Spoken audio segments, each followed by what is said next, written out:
good friend Kim, and she is an aviculturist, which means she gets to work with the birds here at the aquarium. You'll notice that she is the popular one because she came in with lunch. Next to me is Callie, and Callie is one of our wonderful penguin interns. So she actually has been learning how to take care of these birds over the past couple months, and she's recording how many fish each and every one of them are eating.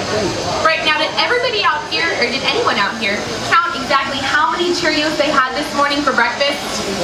Probably not. That'd be a lot of Cheerios. But we have to count every single fish that each bird is getting. Isn't that right, Kat?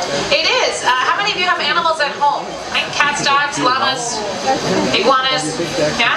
What's the first thing that you might notice as a responsible pet owner about your animal if they were feeling under the weather? What's one of the first things you might notice?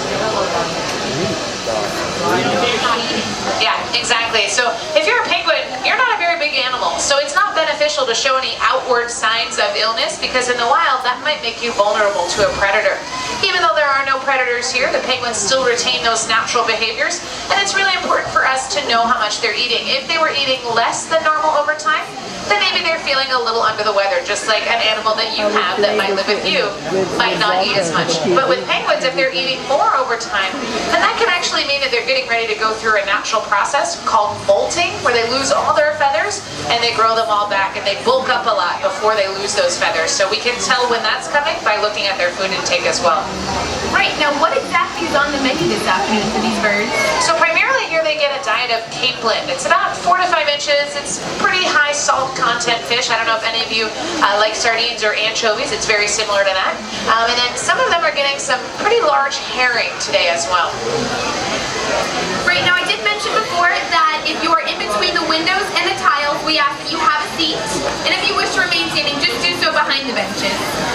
And this is just to make sure that everyone has a good view of the seat they're feeding. All right, excellent. Okay, now is anyone out here a penguin fan? Anyone out here absolutely love penguins? I know I do. Good. So Kat, it looks as though we have quite a few penguin fans out here. Is there anything these folks can do when they're at home to help these penguins out in the wild keep their homes clean? Absolutely. You know, one of the things that we do for the birds is we keep their home clean and here, and that's a pretty big job. It can take up to 4 hours a day just to keep their environment clean.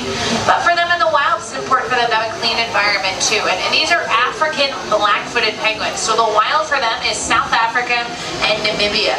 And unfortunately, they're on the endangered species list. And one of the reasons is habitat encroachment. We as humans are moving closer to where they live, so they're having to deal with some human-related things. Feral cats and dogs that don't have a home could be a predator for a penguin, but they also have to deal with a lot of our trash. Now, even though South Africa is very far away from Monterey, all of our oceans are connected. So if you're picking up trash on your lawns and in your rivers and on your beaches, you're going to help these birds out as well, because that trash has to go somewhere, and all of our water systems are connected. Right, so by just picking up one extra piece of trash, we can go from being penguin fans to penguin heroes. Absolutely. All right, Kat, I did mention that I would open the floor up to these folks to ask any penguin questions. Are you ready for them? I'm ready. All right, who has a penguin question that they would like to ask Kat? I've got one right here.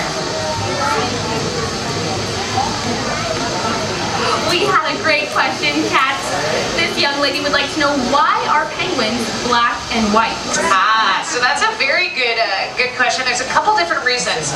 The first is that it is an excellent form of camouflage. So any of you younger folks want to tell Christina what camouflage is? Hiding color. Yeah, they have the same color in the rock. Exactly. Yeah, she just said it's when an animal or a person blends in with something. Yeah, so their type of camouflage doesn't look really effective on land, but it's actually called counter shading. So if they're in the water and a predator were swimming above them, their black back blends in with the dark color of the ocean. And if a predator is swimming underneath them, then their white belly is going to blend in with the sunlight. So it's called counter shading, and it's something that a lot of animals have out there in the ocean. You see it with lots of seabirds, fish, even the big predators, even great white sharks are darker on the back and lighter on the bottom. Right, and then other reason is called thermoregulation. So that's a big name for something really small. So black colors will absorb heat and white colors will reflect heat. So if a penguin is feeling particularly cold one day, all they have to do is turn their black back toward the sun, and that'll heat them up. On the opposite, if penguins are feeling particularly warm one day, all they have to do is turn their white belly toward the sun, and that'll cool them down.